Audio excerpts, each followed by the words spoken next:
뉴스바우 등호 현주기자, 세상소리 뉴스 등호 보이스 오브 월드, 한국 주택값이 2019년 코로나19 발생 이전인 2019년 4분기 기준에 비춰 향후 하락 기세가 그때 값보다 무려 10% 이상 하락할 기세란다. 어떡하든 버텨야 하지 않을까.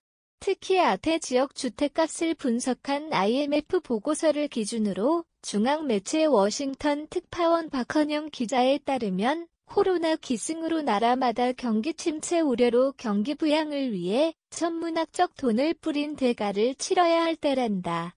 그 원인은 코로나 기세가 어느 정도 잡혀 경기가 회복되나 했던 기대감은 사라지고 우크라이나 전쟁으로 에너지나 생활 물가가 천정부지로 치솟는 현실에 이런 고물가를 잡아야 민생이 산다는 정책 판단으로 금리 인상을 강행한 대책이 핵심으로 작용했다.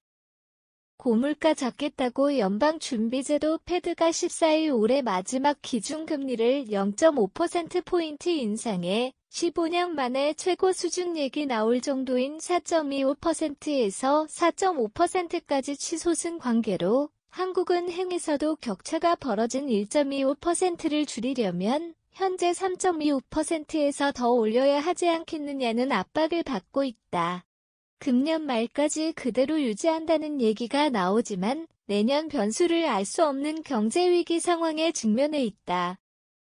미국 경우 경기에 민감한 에너지와 식품을 제외한 소비자 물가지수 CPI는 6% 그쳤다며 가격 상승률이 둔화되는 것 아니냐는 얘기지만 연준이 2% 수준으로 물가지수가 내릴 때까지는 인하 대책이 없다는 발표다. 당분간 달러 대비 22년 만에 가장 큰 격차가 유지돼 한국 자본시장에서 달러 유출이 걱정되는 상황에 주식시장이 출렁이고 있다. 그중에서 금리가 크게 올라 신규 대출이 어려운 관계로 부동산 경기가 침체해진 데다 기존 대출 금리도 크게 올라 이자 내느라 힘든 중저소득층 측에겐 집을 사지도 팔지도 못해 주택값 하락 기세를 더 부추기고 있다. IMF 분석도 이 점을 짚었다. 우선 아태 지역 국가 부동산 가격이 지난 코로나 시기에 금리가 너무 낮게 너무 많은 돈이 시중에 한꺼번에 풀린 관계로 너도 나도 여유롭게 집을 사는 진풍경이 벌어져 주택값이 하루가 다르게 치솟았다는 분석이다. 고물가 상황으로 바뀐 지금 나라마다 이미 오른 부동산 가격이 시장 조정기에 들어선 데다 큰 폭으로 오른 금리로 인해 바닥으로 치달을 수도 있다는 IMF 보고서 경고다. 한국 경우 코로나 이전 2109년 4분기 기준보다 10% 이상 하락할 기세는 호주나 뉴질랜드에 이어 그나마 형편이 낫다고 한다. 가장 많이 올랐다는 뉴질랜드 경우 2019년 4분기 기준에 비춰 2021년 4분기 실질 주택 가격이 35%까지 뛰었고 다음으로 20%가 넘게 오른 호주에 이어 한국이 세 번째라는 평가다. 2021년 4분기 기준 분석도 그런데 올해 2022년 4분기에 금리가 큰 폭으로 올라 주택값 하방 기세가 무섭다는 얘기가 나온다.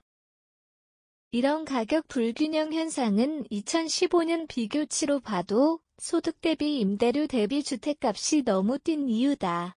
이에 대해 IMF 권장은 아태 지역 국가 경우 내년 1년에 3% 금리 시 주택가격 상승을 2% 이상 낮춰야 하고 내후년 2년째엔 약 5% 정도 낮추라는 경고 메시지이다.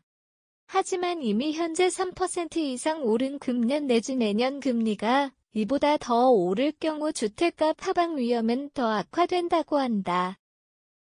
그래도 주택 관련 재산이 전부일 경우 버텨봐야 하지 않나 싶다. 현주 기자 사코파워 @아웃룩, 캄루즈바우.com